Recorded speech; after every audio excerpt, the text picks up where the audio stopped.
आज हम गुजरात के एक ऐसे मामले की गहराई में उतर रहे हैं जो जो आज भी पैरानॉर्मल जांचकर्ताओं और कह सकते हैं मनोवैज्ञानिकों के बीच एक बहस का मुद्दा है।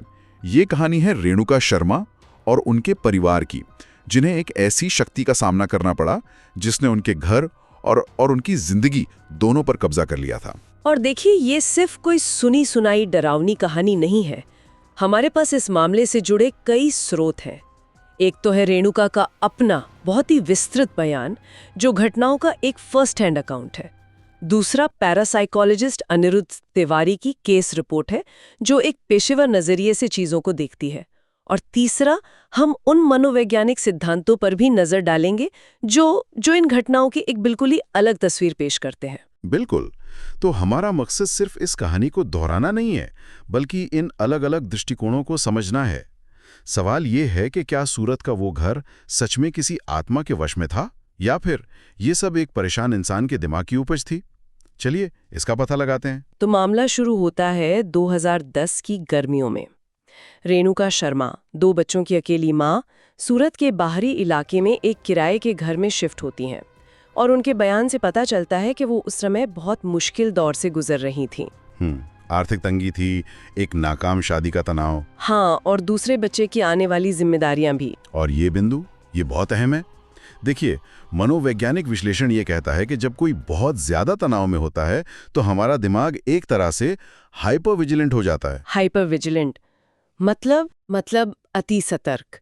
हमें हर छोटी मोटी आवाज, जैसे पाइप में पानी का बहना या लकड़ी का मौसम के हिसाब से फैलना, ये सब किसी अनहोनी का संकेत लगने लगता है। दिमाग ऐसी जगह पैटर्न ढूंढने लगता है जहां असल में कोई पैटर्न होता ही नहीं है।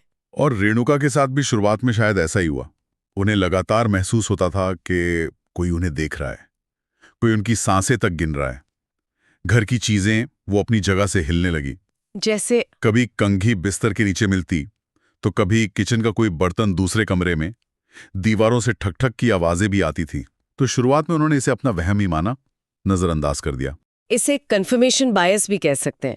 एक बार अगर दिमाग में ये शक बैठ जाए कि घर में कुछ गड़बड़ है, तो वो हर घटना को, मतलब हर छोटी बड़ी बात को उसी नजरिए से देखने लगता है। चाबियों का गायब होना एक आम बात है ना? लेकिन उस मानसिक स्थिति में ये किसी बाहरी शक्ति का काम लगने लगता है। सही बात है। लेकिन ये मामला सिर्फ वहम तक सीमित नहीं रहा। यहां से चीजें ज्यादा गंभीर होने लगती हैं। एक रात जब रेणुका घर में अकेली थी, उनके ठीक सामने टेबल पे रखा एक पेन स्टैंड वो अचानक हवा में उठा और बहुत ताकत से उनकी तरफ फेंका गया। वो बाल बाल बची। ये पहली हिंसक घटना थी। अब देखिए, अब हम सिर्फ मनोवैज्ञानिक व्याख्या के दायरे में नहीं हैं। जब चीजें भौतिक रूप से, मतलब फिजिकली हिलने लगती हैं, तो इसे पैरानॉर्मल स्टडीज में पोल्टरगाइस्ट एक्टिविटी कहा जाता है। पोल्टरगाइस्ट? जी, जिसका शाब्दिक अर्थ है शोर करने वाली आत्मा। और इसमें दिलचस्प बात यह है कि ज्यादातर पोल्टरगाइस्ट मामले किसी जगह से नहीं, बल्कि किसी इंसान से जुड़े होते हैं, जिसे एजेंट कहा जाता है। और ये एजेंट अक्सर कोई ऐसा व्यक्ति होता है जो बहुत ज्यादा भावनात्मक या मनोवैज्ञानिक तनाव से गुजर रहा हो। तो क्या आप ये कह रही हैं कि रेणुका अनजाने में खुद ही इन घटनाओं की वजह बन रही थी? ये एक प्रमुख सिद्धांत है। इसे रिकरेंट स्पॉन्टेनियस साइकोकाइनेसिस या आरएसपीके कहते हैं। इसके मुताबिक इंसान का दबा हुआ गुस्सा, तनाव या हताशा वो एक तरह की साइकिक एनर्जी के रूप में बाहर निकलकर आसपास की चीजों पर असर डाल सकती है। रेणुका की उस वक्त की जो हालत थी, वो इस प्रोफाइल में बिल्कुल फिट बैठती है। हालांकि ये सिर्फ एक थ्योरी है, विज्ञान इसे अभी तक साबित नहीं कर पाया है। इस घटना के बाद रेणुका बहुत ज्यादा डर गईं। उन्होंने पुलिस को भी बुलाया, लेकिन जाहिर है किसी ने उनकी बात पर यकीन नहीं किया। पर यहाँ एक मोड़ आता है। जब उनके दोस्त और पड़ोसी घर आने लगे, तो उन्होंने भी इन अजीब घटनाओं को महसूस किया। अच्छा, दूसरों ने भी? हाँ, एक बार तो दीवार पर टंगी तस्वीर अपने आप कोई 5 फुट दूर जाकर गिरी। एक और मौके पर एक लैंप हवा में तैरता हुआ कमरे के बीच में आकर गिरा। गवाहों का होना इस केस को और भी ज्यादा जटिल बना देता है। एक तरफ ये रेणुका के दावे को मजबूती देता है कि वो कल्पना नहीं कर रही थीं, लेकिन दूसरी तरफ मनोविज्ञान में शेयर्ड हिस्टीरिया या फोलिया ड्यू जैसी अवधारणाएं भी हैं। फोलिया ड्यू, ये क्या है? इसका मतलब है जहां एक व्यक्ति का तीव्र विश्वास या उसका भ्रम दूसरे लोगों को भी प्रभावित कर सकता है, खासकर अगर वे भावनात्मक रूप से करीब हों। मतलब ये हो सकता है कि रेणुका का डर इतना इतना संक्रामक था कि उनके दोस्तों को भी वही चीजें दिखने या महसूस होने लगी जो असल में नहीं हो रही थी। इसकी संभावनाएं बिल्कुल है। हमारा दिमाग सुझावों से बहुत जल्दी प्रभावित होता है। अगर किसी को पहले ही बता दिया जाए कि एक घर हॉन्टेड है, तो फिर वो हर परछाई और हर आवाज को उसी चश्मे से देखेंगे।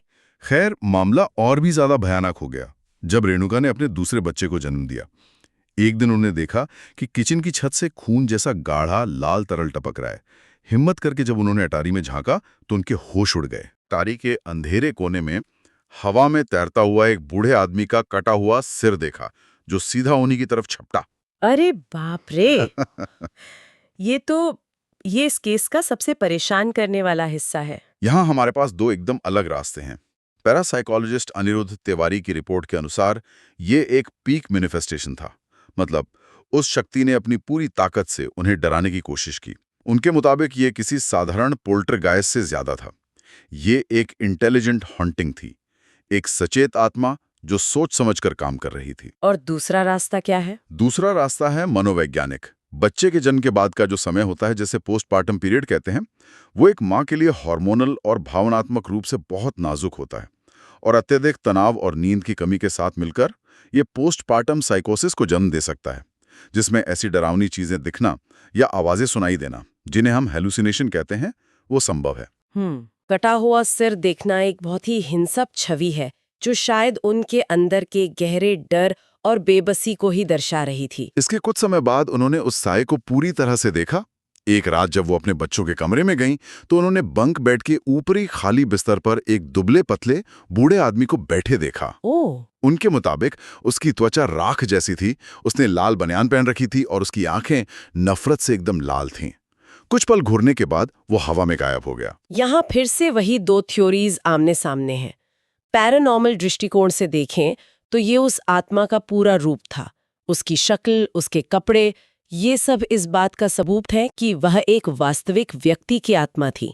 लेकिन एक मनोवैज्ञानिक शायद ये कहेगा कि यह एक हाइप्नोगॉगिक हैलुसिनेशन हो सकता है। ये क्या होता है? ये नींद और जागने के बीच की अवस्था में होता है और इसमें दिखने वाली चीजें बिल्कुल असली लगती हैं।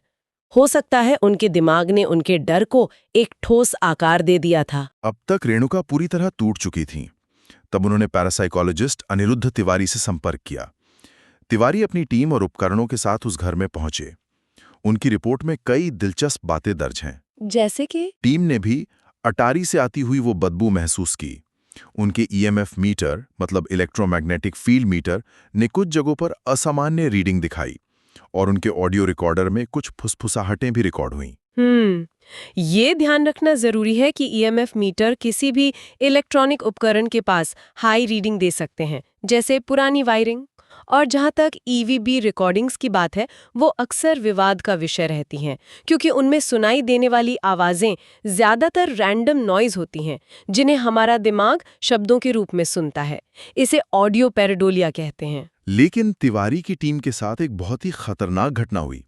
रिपोर्ट के मुताबिक जब टीम का एक सदस्य अटारी की जांच कर रहा था, तो अचानक उसके गले में एक रस्सी कस गई और कोई अनदेखी ताकत उसे ऊपर खींचने लगी। क्या?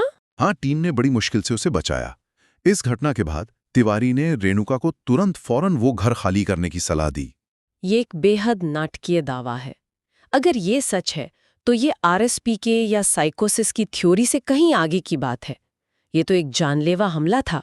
लेकिन हमें ये भी देखना होगा कि इस घटना का कोई ठोस सबूत, जैसे कोई वीडियो रिकॉर्डिंग, मौजूद नहीं है। ये सिर्फ टीम के सदस्यों के बयानों पर आधारित है, जो उस वक्त खुद भी एक बेहद तनावपूर्ण और डरावने माहौल में थे। तिवारी की सलाह पर रेणुका अपने बच्चों को लेकर उस घर से बहुत दूर चली गईं। उत्तर भारत के एक ट्रेलर पार्क में शिफ्ट हो गईं।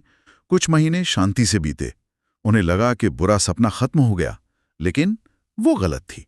मतलब? कुछ समय बाद वही घटनाएं, साए, रोशनी के गोले और काली धुंध उनके नए घर में भी शुरू हो गईं।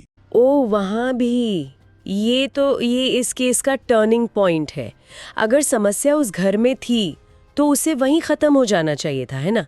लेकिन जब घटनाएं नए घर में भी होने लगी तो ये इस बात का मजबूत संकेत है कि वो चीज़, चाहे वो आत्मा हो या कोई मनोवैज्ञानिक अवस्था, उस जगह से नहीं बल्कि खुद रेणुका से जुड़ी हुई थी।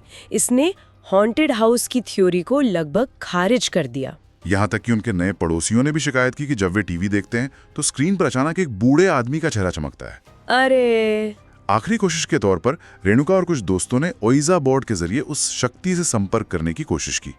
उन्होंने पूछा कि वो कौन है और क्या चाहता है।